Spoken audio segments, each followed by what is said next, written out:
Rand Water has confirmed the end of its extensive maintenance program. However, the impact will linger in parts of Johannesburg, Tshwane, Ekurhuleni, as well as Madibeng in the northwest, where water supply disruptions are expected to last for at least 2 weeks. The final phase of the project, which includes a crucial maintenance work at the Zuikerbosch Water Treatment Plant, will significantly reduce pumping capacity to the Palmiet Station by 24%. The utility has cautioned that full restoration of water supply may take time. Mahlomola Mehlo is Rand Water's Chief Operations Officer and now joins us to have a discussion around the completion on the month-long maintenance. Mahlomola, very good morning to you. Thank you so much for making time for us. Looking at the time frame that you set out for yourself and also the communication that was made to residents as well as water users, how much would you score yourself out of 10?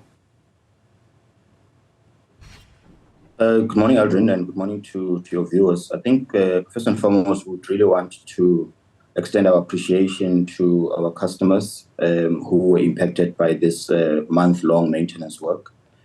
Look, we have recovered all our systems. We are pumping full load as promised.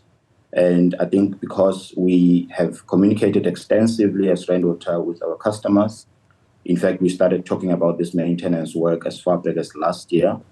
And closer to the time, we also further issued 21 days notice to our customers. We engage them on a daily basis just to go through their issues, understand where they're still having issues. And for that, I think really a lot of hard work has gone into planning for this maintenance work. And I really would give, the Rand Water team 11 out of 10, if you ask me, Aldrin. 11 out of 10. Let's start off with the communication part, because there was a major issue that was raised, that there wasn't enough communication that was taking place from Rand Water, even leading up to the maintenance operations as well. Well, I'm sure a lot of people will differ with you because, as I indicated, our communication didn't only start when this maintenance work started. It actually started last year. We also sent formal communication. This, in line with our customer charter as well as our bulk supply agreement, is what we do. And our spokesperson has been on several media platforms updating, in the main, our customers. We've issued a number of media statements. I think what needs to be understood here, Aldrin, is that when we communicate, we don't communicate necessarily to the consumer because that is not necessarily our constituency. When we communicate to the customer. So our messaging still has to further be decoded by the affected and impacted metros to then relay the other message to the consumers. In terms of the system recovery, in terms of the availability of water tankers, in terms of the movement of those water tankers, that is not necessarily our space. However, we do make it our business and inquire with our metros when we receive, inquiries around water tankering, when we receive complaints around the slow recovery of section systems. So we have really gone beyond, the call of duty. So are you saying that if there was a lapse in communication to the end user, that blame should be apportioned to the municipalities? I wouldn't want to comment on their behalf. Well, I'm just asking in terms of what you are saying, that your communication was proper. If there was a lapse, that lapse would have been from the municipalities.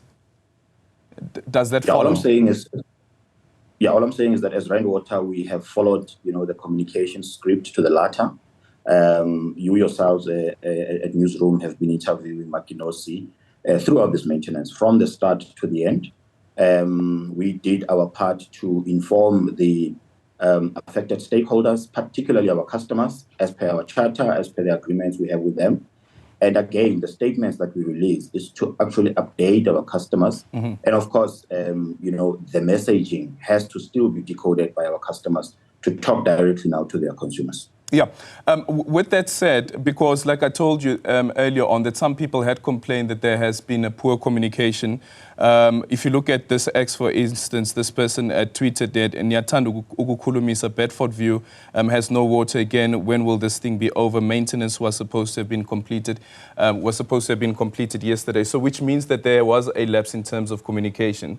But going forward, do you think that there can be improvements around how Rand Water communicates to its clients and how its clients then communicate to the end user? Because at the end of the day, it is a Rand Water operation. Absolutely, there's always room for improvement, you know. This was a big maintenance project, and we certainly will sit with the team and look at, you know, what is it that we did right? What is it that we think we not necessarily did right, or we couldn't, you know, perfect? And we will, you know, put together a closeout report, which we will share with our principals and our other stakeholders, the customers, to look specifically at areas of improvement. Absolutely, I agree. Okay. Speak to us then about the areas that are currently affected that don't have a full capacity in terms of the water pressure. Okay, firstly, to note that Rand Water, we are back to our full pumping capacity on all the impacted systems. The last two systems which were impacted were Mapleton, which supplies city of Ekurhuleni, city of Tshwane, and parts of Mpumalanga, Govenbeki, and Vitakanye. So we've done maintenance work there. We've completed the work. We're pumping at full capacity. The systems are recovering. We're having daily meetings, as you know. Our next meeting is now at 8 o'clock, where we will get a full picture of which areas are still lagging behind. But we know for a fact that all systems are receiving water. People in the low-lying areas, you know, are getting water. It's a matter of just reservoirs picking up for the high-lying areas to get water. Similarly, in Tshwane, all systems are receiving water. The eastern side of Tshwane was impacted, Mamelodi, Pretoria East, but those systems have recovered. Again, it's a question of the high-lying areas that must just get levels up for the people to get water in those areas. Yeah, and just finally, Mahlomola, one of the issues that has been raised before by Rand Water also is in relation to your clients not paying you. What's your debt book looking like currently, and who are the biggest debtors? Yes, Aldrin, that is still a concern, a huge concern of ours, actually. I don't necessarily have the specific figures, but I can tell you we are owed 7.9 billion across all our customers. And this is not just the metros. This includes other customers who are in other provinces. You know that we are in Northwest, we're in Mpumalanga, we're also in Free State. So some of the customers in those provinces are also in that 7.9, you know, debt book that we're talking to. How are you recovering that money? Well, we are in talks with a number of them, and some of them have actually come forward to say, you know, let's look at a debt settlement agreement. Some of them have actually signed these agreements with us.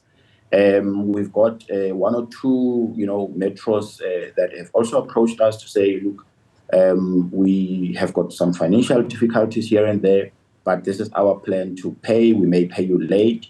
And then, of course, we've got those that are not paying at all, that don't want to talk to us. And we exhaust all the intergovernmental, you know, framework. And if we get to a point where we have to approach the courts, we do so. We've done so in the past. And unfortunately, if it gets to that point, we certainly will have to look at that option as well. Okay, thank you so much for your time. That is the Rand Water Chief Operations Officer there, Mahlomola Mehlo, speaking on the maintenance program that has lasted now for just over a month in various areas, including Ekurhuleni, the city of Joburg, as well as the city of Tshwane.